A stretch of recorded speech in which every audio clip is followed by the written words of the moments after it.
So factual. Yes, factual. Keep opinion out. Yeah. That's a tough pill for many divorcees to swallow. Right. So the effort is the key. And Yes, the effort and documentation. Yes. Now, a lot of courts will say,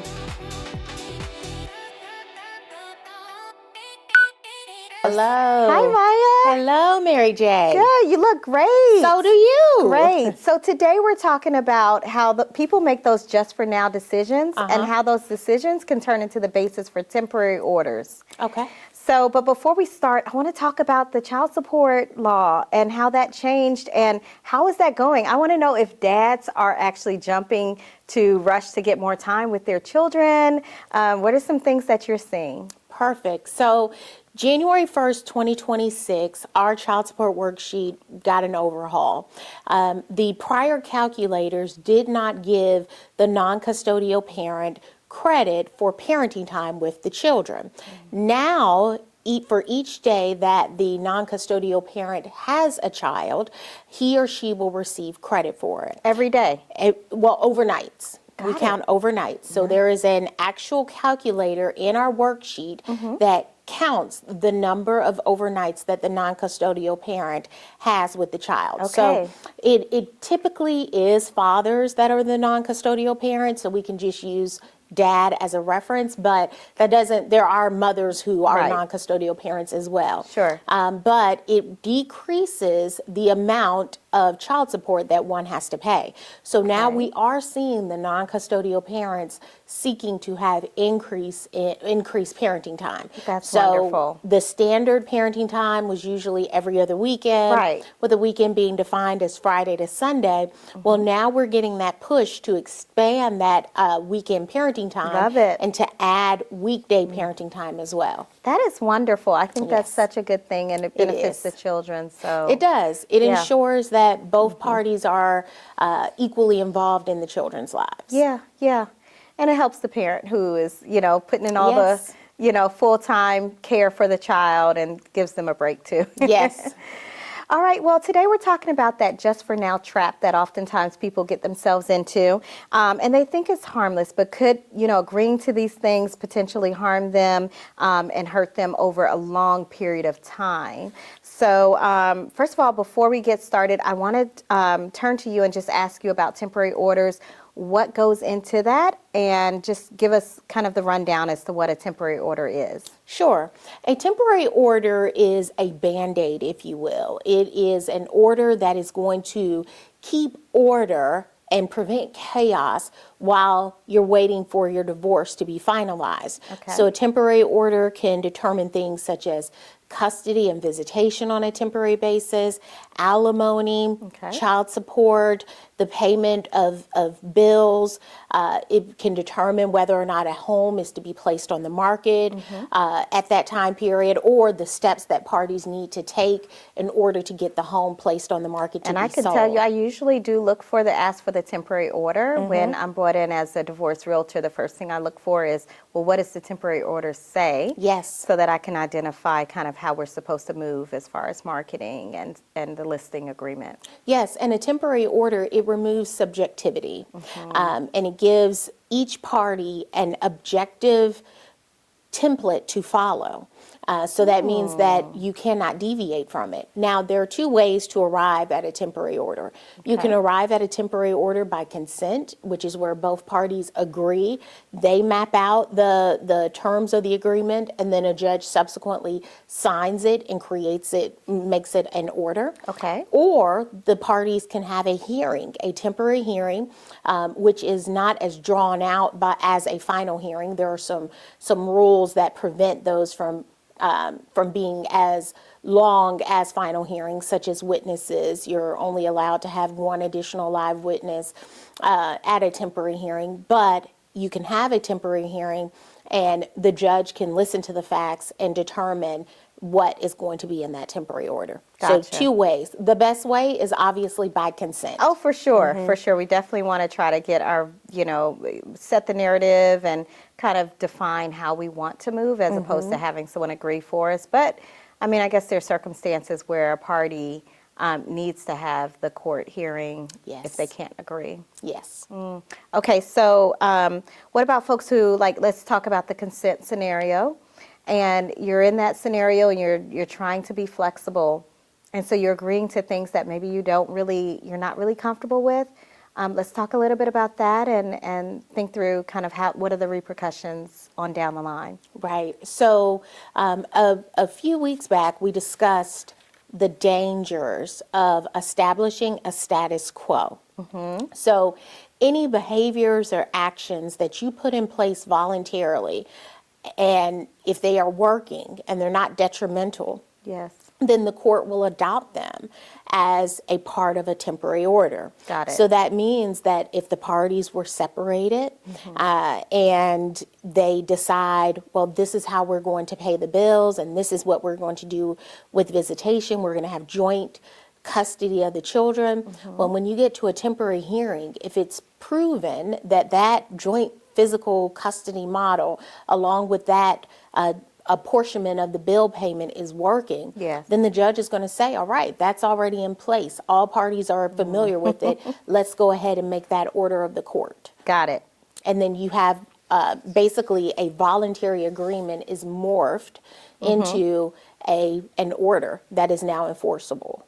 Even a temporary custody order, or Yes. let's talk about parenting, and because I know that sometimes folks will default to, well, I already take care of the children, so I'm just gonna, I'll take care of the children. You can move out or you can stay here, but I'm gonna continue doing what I've been doing. Let's say you're the other parent. Do you agree to that? I mean, should you agree to just let someone continue to be a primary caretaker, knowing that that could set a precedence? So it depends on what has really been done. The court, there are lots of artifacts that the court will be able to look at and explore to see Yeah. what has been the landscape of the family dynamic. Yeah. So there are school records, there are medical So records. you can't just jump Yeah. in like at the last minute, like and now I'm try gonna to act like you're Mr. Mom. Right, That's impossible. right, yeah. One of the best things that has been invented is that children have that Friday folder Yes. that the parent who does the homework has to initial. And so Ooh, you can that's a look at that track Friday record. folder and determine who has been the party, who has been the primary helper with homework. So courts are able interesting. I to didn't think of examine that. evidence like that to determine who has been the true primary physical custodian Yes. of the children, or the true primary caregiver of the children. And it. so if you have been actively involved and more than just a participatory parent, then, and if your spouse is wanting to kind of deviate from that, you may want to go ahead and petition the court so that you can get an order that reflects what has already been done. Now, a lot of courts will say it's a new day. We're going to have new traditions. So Okay. one big thing that parties don't like is Christmas. Okay.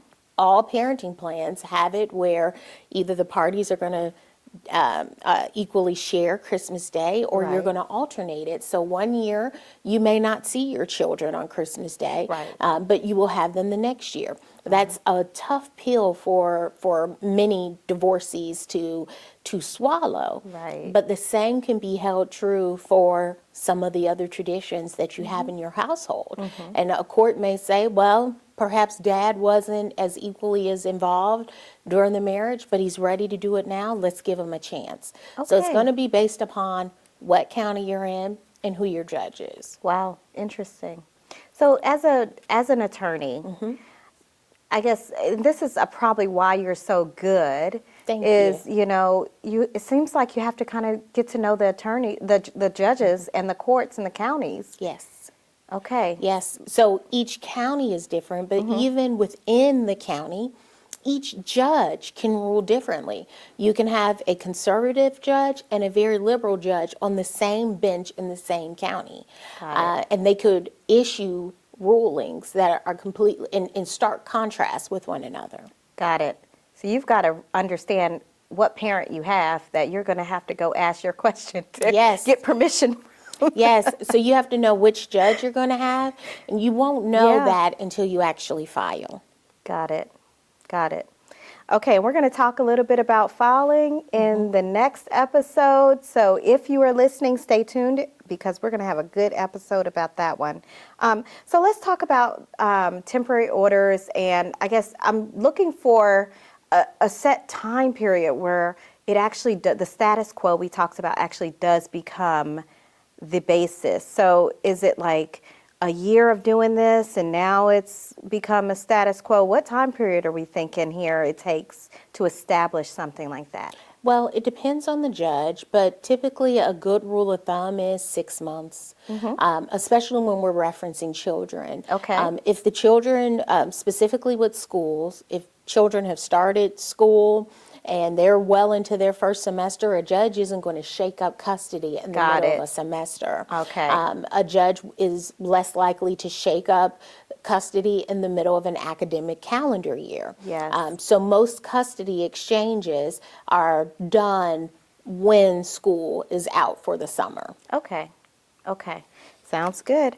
And then let's talk about when a spouse cooperates early on just to kind of keep the peace. And we see this sometimes, you know, I don't want to say that men, I don't want to classify and bucket them, but I do think that sometimes we find that oftentimes men tend to kind of capitulate a little bit more, just wanting to keep the peace and not wanting to stir the boat, right? And so they may agree to things that they're not okay with. But how can that turn into them agreeing to something that the courts deem as you were in agreement with this, but maybe they weren't. Maybe they were just trying to keep the peace.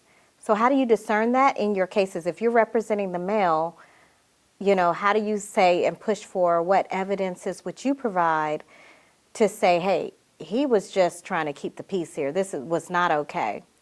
So any evidence showing that father attempted to be involved, because that's very common. Mothers are naturally nurturers. They give birth to the children. So they're going to be a little bit more hands-on as it relates to the medical care of the child and then the academic rearing of the child. But this is, in a trial, you can bring forward evidence of those factors, such as witnesses who can say, well, I saw him try to enroll the child in this school, or I saw him try to state that he objected to this type of vaccination for the child, but mom wouldn't allow it. You also have records, as we previously discussed, academic records as well as medical records. When you take your child to a medical appointment, you may not notice it, but the doctor is taking copious notes. And so those medical records will say who brought the child to the appointment, what happened during the appointment. They may, if there is a conflict between the parents during that appointment, that is captured in those medical notes as well. And so that later on can become a document for the court to examine when determining what actually occurred. Now, it's amazing how much is evidence that we don't even know about. Yes, it definitely is. A lot of couples may go to couples therapy, and those may be some of the conversations that are disclosed during the therapeutic sessions. In most therapists will have forms, contracts when you enter into their services that say that you cannot subpoena them to court or subpoena their notes. But sometimes couples counselors will have to speak with guardian ad litems or court representatives, and they can provide insight into, yes, this is true. Dad was actually voicing his concern. Dad tried to speak up. Dad tried to be active in decision making for the child's life, but his attempts were thwarted by mom. Got it. So the effort is the key. And yes, the effort and documentation. Yes. Okay. So we talked about that, and we talked about the status quo a little bit. I think that a lot of times we find that judges try to step in, and let's talk about those scenarios. The second option where you have a hearing, the judge and the courts make a decision. So what's actually happening in that scenario? So in a temporary hearing, the judge has a short window of time to make a decision about the party's family and the party's financial situations. We talked about the limited witnesses that can testify at the hearing. However, one excellent strategy tool that can be used at a temporary hearing is the use of a witness affidavit. Okay. Only in temporary hearings can you use witness affidavits. So if you have a family member who is in Nebraska and can't come to be present at the hearing, that party can give a statement and sign that statement in the presence of a notary. And so long as you comply with the Uniform Superior Court rules regarding the filing and notice of the affidavits, those affidavits can come in. Okay. Now, it's up to the judge as to the credibility that they want to give or assign to the affidavits, but that is an excellent tool that the court that can be used to kind of persuade the court. Okay, let's double click on that. Sure. On that a little bit. So when can you use an affidavit, and when do you think it's strategic to use the affidavit, and what are some of the things that the affidavit should say if you really want to have a strong case? Right. So for not just with witness affidavits, but with witnesses, period, you want to have objective third-party witnesses who don't have a dog in the fight, so to speak. Obviously, my mother is going to say glowing things about me. Right, of My course. father is going to say glowing things about me. My best friend will say Yeah. glowing things about me. So Right. it wouldn't make sense to have them write affidavits. Gotcha. But my child's teacher, Okay. an affidavit from my child's teacher saying that I'm the party who's the most involved. Got I'm it. the party who shows up at the parent-teacher conferences. I'm the party who stays in constant contact with the school.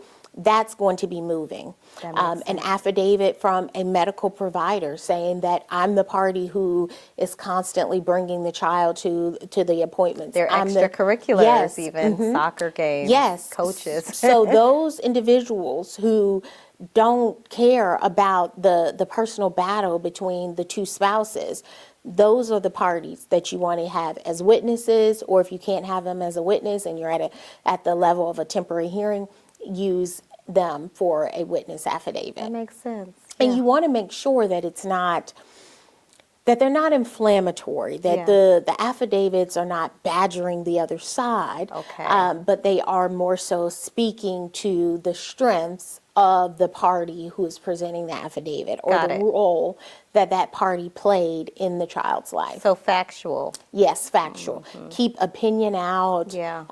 There's only the trier of fact, which is a judge or a jury, and jurors cannot make decisions on custody. So if it's custody, it's only going to be a judge making a decision. They don't care about the opinion of others. Got it.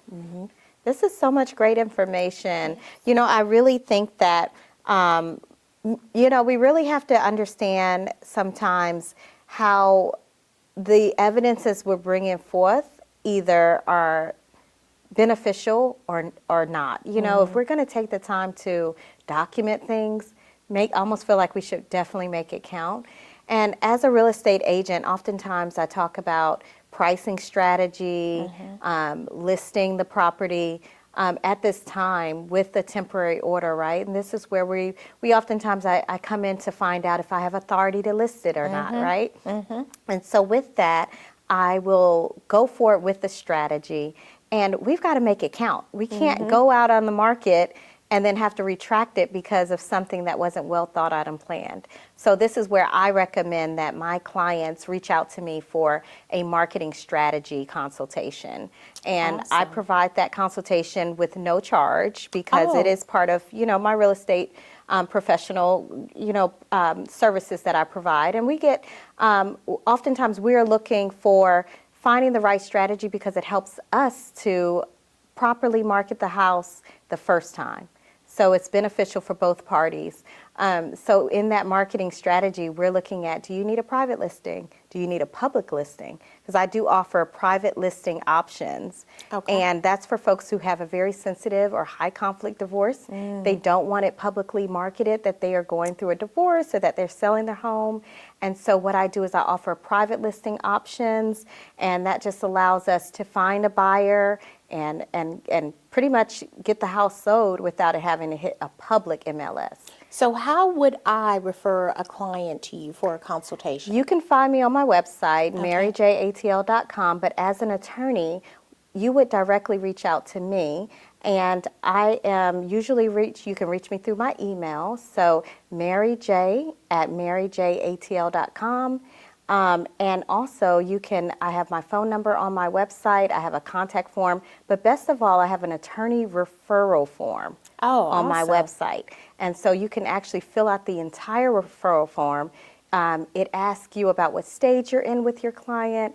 There's an attestment to the fact that your client is aware that you're referring a realtor. And there's a whole form to fill out, so feel free to look on my website. There's an attorney referral link, and you can fill that form out and get in touch. Thank you. So moving on, let's talk about this new norm that we're establishing in separation, and it can oftentimes become that basis. So if someone is listening right now and they're trying to make things workable, they're agreeing to things that they're not comfortable, what would be the action that you tell them to shift? Let's talk about a practical step that they could do right now if they're agreeing to maybe a custody agreement, maybe somebody is in a situation where they don't have, they've agreed to maybe once a week visitation with the child, and they want more. But what is an action they can do right now to start shifting? Number one, voice their objection in writing. So you cannot recount phone calls or face-to-face discussions in court. A court would have to determine whether or not it was credible or whether or not you actually objected. So you want to have that in writing. Text messages suffice, email, if that's your natural and genuine mode of conversation with the other side, use that. But you want to voice those objections. Okay. And then you want to set out a plan for compromise. So send an email and say, well, I don't agree with just getting the child one time a week. I would like to get the child 3 times a week. I want to split the week. See if you can reach a resolution. Okay. If you cannot reach a resolution, then I recommend seeking court intervention. Because absent court intervention, both parties have equal rights to the child. And you don't want to get into an arena where both parties are snatching the child from house to house. Yeah. Because that's unhealthy for the child. It is. The child becomes the pawn in the middle of this situation, and yeah, that's not good. Yes. And we've seen those turn very messy quick with Yes. police, involved. Yes. So let's talk about that. So when police are called, depending on the county and the responding officer, some may say this is a civil matter and that they cannot get involved. Others may say, okay, if there's no custody order, whoever has the child in his or her own care, they can keep them in his or her own care. Absent an order, there's nothing that can be done to enforce. So you really don't know what the police can do until they show up.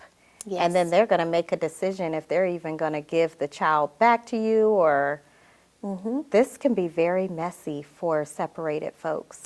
Yes, yes. And remember, in the last episode, we spoke about the fact that police officers, if you're married, it doesn't matter if your name isn't on the deed. It doesn't matter if you ever lived in the house at all. If you're married, then you have the right to enter that home. Sure do. So that means even if your spouse goes and gets a separate rental home, and you've never lived there, you've never contributed to a bill in that home, you can go and gain entry into that home because The rental you are home? married. That is correct. Cut it out. Oh my Yes. goodness. Wow. If you are married, then you have the right to access That any is marital something. property. Some stuff we don't think about. There's so much. Wow, And so- and a temporary order would prevent All of that that. wild, wild west mentality. yeah. That's amazing. You have a wealth of knowledge, so I just So do always want to you. thank you so much. I'm really glad that you could be with us, and you. I'll continue to pick your brain, ask questions, and try to get as much insight as we can for the listeners. Thank you. This is Maiya Safikovs, family law attorney, and I'm MaryJ. I'm the divorce realtor here in Georgia. And if you want to get in touch with me, it's MaryJATL.com. And we'll see you next time.